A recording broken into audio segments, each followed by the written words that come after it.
But all this while, you have a company with a plantation. Lively is under fire after a TikTok creator named Elric publicly exposed past actions that many have called racist, sparking outrage across the internet and putting her in the global hot seat. And from Vancouver, Canada, and a girl from California have to do with South Carolina. Difficult not to believe that Blake Lively and Ryan Reynolds have used race and skin color as tools for mockery and humiliation, all under the guise of charm and wit. A whole nother level. Long known the two as manipulative and cunning in the name of publicity, but now a deeper truth has emerged. Allegations of racism that they aren't even trying to hide. Hollywood, once infatuated, is now keeping its distance as if they carry a cultural contagion. Celebrities are gossiping about drama. Event organizers to fellow celebrities, no one wants to be associated with the couple anymore. The red carpet has effectively been rolled up. Asking why Blake Lively and Ryan Reynolds were even... Hollywood decided it couldn't risk its image by staying aligned with the racial insensitivity of Blake Lively and Ryan Reynolds. Black voices are calling for accountability, and the industry, slow to react, has finally started to let go of this once beloved pair. Can't imagine that was easy, and so I would just avoid all of it too. For two stars so used to admiration, the backlash has been a harsh reality.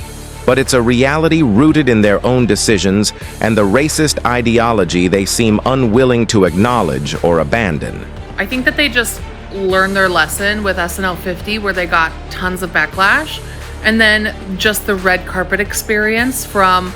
Even as they continue to attend high-profile events, attempting to reclaim their place in the entertainment world, their peers meet them with cold stares, a direct result of their offensive actions and disregard for racial justice. I think we can prove they weren't invited. I mean, really? I don't think this is the year to bring Blake Lively. I mean, yeah. I agree with you. Like, maybe it was her reps who sort of advised her not to go. So what exactly did Ryan Reynolds and Blake Lively do to deserve this level of rejection? What racist behavior are they being accused of? It starts with a wedding, one that took place on sacred, painful ground. With a plantation name, you know, the same place with the slave cabins, the place called Slave Street, where they say the slaves just love having weddings there. The spirits love having these weddings. Bonet Hall Plantation is steeped in history, an ugly history of slavery and black suffering. Established in 1681, it thrived for centuries on the forced labor of enslaved African people. That suffering has not been forgotten, yet it's where Blake Lively and Ryan Reynolds chose to tie the knot. Canada. She is from California. Why were they obsessed with this plantation? This plantation's prosperity came from the brutal labor of enslaved black men, women, and children.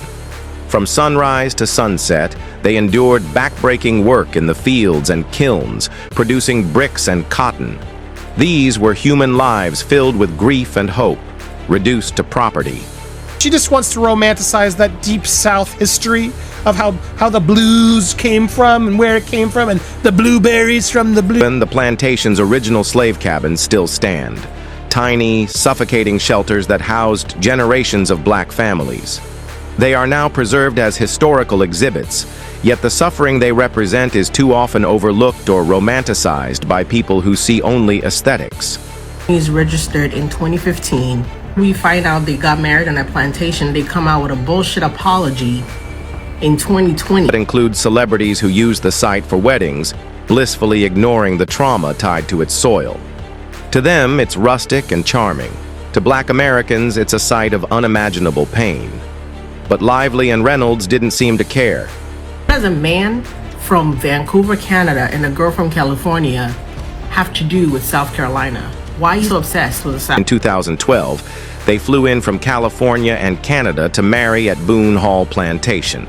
A place drenched in the blood and cries of enslaved people became their fairy tale wedding venue. The backlash was immediate and justified. Get married in 2012. This company is registered in 2015. We find out they got married on a plantation. They come out with a bullshit apology in 2020. 2012, they flew in from California and Canada to marry at Bonet Hall Plantation. A place drenched in the blood and cries of enslaved people became their fairy tale wedding venue. The backlash was immediate and justified. Believe what Ellsrich just found out about Blake Lively, Ryan Reynolds, and the plantation that they got married. Enter Elric, a TikTok creator who did some digital digging. What he found was a business entity named Bonet Hall LLC, a suspiciously similar name to Boone Hall. The subtle addition of an E and a strategic hush around it drew attention for all the wrong reasons. Here is Boone Hall LLC, established in June 10th, 2015. The company is active. It is registered under the agent name ML Management. That ML Management is in charge of all those other companies we found for Blake and Ryan. The LLC, formed in 2015, is linked to addresses and patterns consistent with other known companies tied to Blake and Ryan. While the evidence isn't definitive, the dots are close enough to draw a disturbing picture. Address 250 West 57th Street is the same address we found in conjunction with that 888 7th Avenue, 4th floor, New York address. Who found it? What name is that? Ryan Reynolds. Despite their public regrets and polished apologies, there's a strong suggestion they may still be profiting or investing through an entity that pays tribute to the plantation where their infamous wedding took place. There's something, it's registered in South Carolina, but then they take the same name and register it in New York. Ryan Reynolds does this. Boone Hall. And that's not just a coincidence. So somehow, in my mind, I am thinking that they own a part of it and that was entity, or maybe do they own it outright, but then it's also registered in South. It's like hosting a racial justice fundraiser in a plantation-themed Airbnb. It's not just hypocrisy, it's mockery, hidden behind business filings and polite silence. And it's just, I'm just like flabbergasted that these people are this disgusting.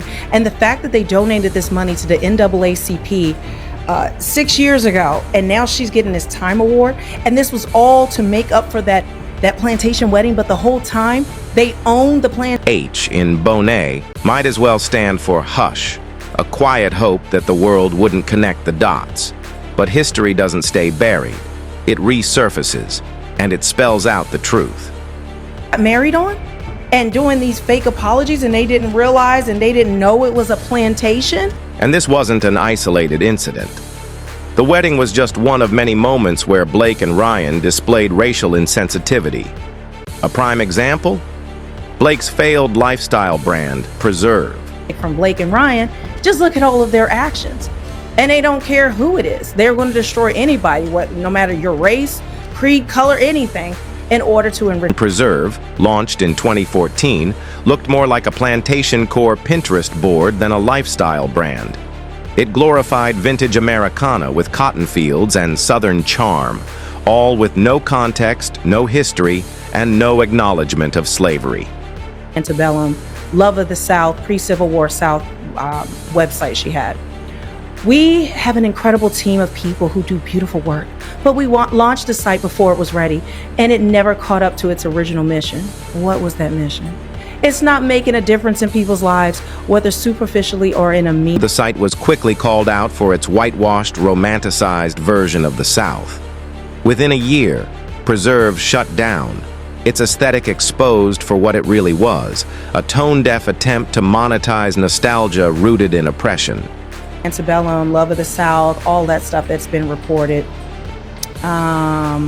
Lively has not commented specifically on the Antebellum spread, but acknowledged that the website fell short in a 2015 interview. Black Americans, the antebellum South isn't vintage.